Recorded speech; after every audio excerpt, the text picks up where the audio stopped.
is probably the most wanted Android phone of the entire year 2012. Samsung has delivered, so without any further ado, let's go ahead and take a look at the full review. So this is Samsung's flagship device worldwide, so it deserves flagship-worthy hardware, and it gets exactly that. On the inside of the United States version, we have a 1.5 GHz Snapdragon S4 dual-core processor and a huge 2 gigs of RAM. There's also a 4G radio inside, and it features expandable storage via microSD, all in a package that's just 8.6 millimeters thin.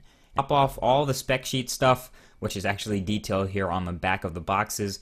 You get software-wise Android 4.0.4 Ice Cream Sandwich with the latest version of Samsung's TouchWiz UX on top, and we have some things to say about that too.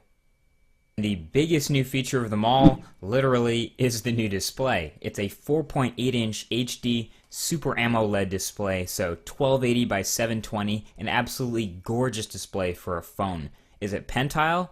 Yes, but can you tell? Nope. I mean, this is a crystal clear, super high contrast display with amazing responsiveness thanks to what's underneath. A lot of people toss around the word Pentile as if that means instant death to a display, but it's honestly, you really can't tell unless you're looking at a much lower resolution of a Pentile display. First thing you notice when you're playing around with the Galaxy S3 is what I like to call fluidity, the smoothness of the user interface. When you're flying around TouchWiz, it's literally unmatched by any other Android phone. I've been playing with the One X for a while, the Galaxy Nexus for a while, but these animations here all execute at perfectly high frame rates, and that's not something I can say for every other Android device, and it just adds to that fluid experience. There's not a stutter anywhere. And this is the one reason why if I had to pick an Android skin over pure Android, it would be TouchWiz. I mean, it's the fastest, it's the lightest of them all. Couple that with the 2 gigs of RAM in the Galaxy S3, and you're looking at a pretty freaking fast device. TouchWiz is also one of the least obtrusive in-your-face Android skins that there are, so the user experience is pretty close to stock Android. There are a few minor changes like the settings menu and that notification battery percentage indicator. Another thing is they replaced the stock calendar widget and app with their own Samsung-themed one, which is very different looking. And there are a few other pre-installed Samsung applications too, and depending on which carrier you go with in the United States, you'll get a few more pre-installed applications. One thing that I actually found a little bit annoying is that the toggles in the notification area, while they are really handy, and I'm glad that they're there, the slide-in animation that happens every time I pull down the notification tray, like, is that really necessary? The Wi-Fi toggle is all the way on the left, and it slides in from the left, so that prevents me from being able to immediately toggle Wi-Fi, like, right when I pull it down. So it's just a little bit annoying, maybe just a minor complaint, I suppose, but something definitely worth mentioning. The toggles themselves are pretty much all really useful, and I'm really glad that they're part of TouchWiz. Definitely one of my favorite features. Now, that 3-button layout at the bottom, some people love it, some people really hate it, actually. Some people don't like the home button that's physical at all.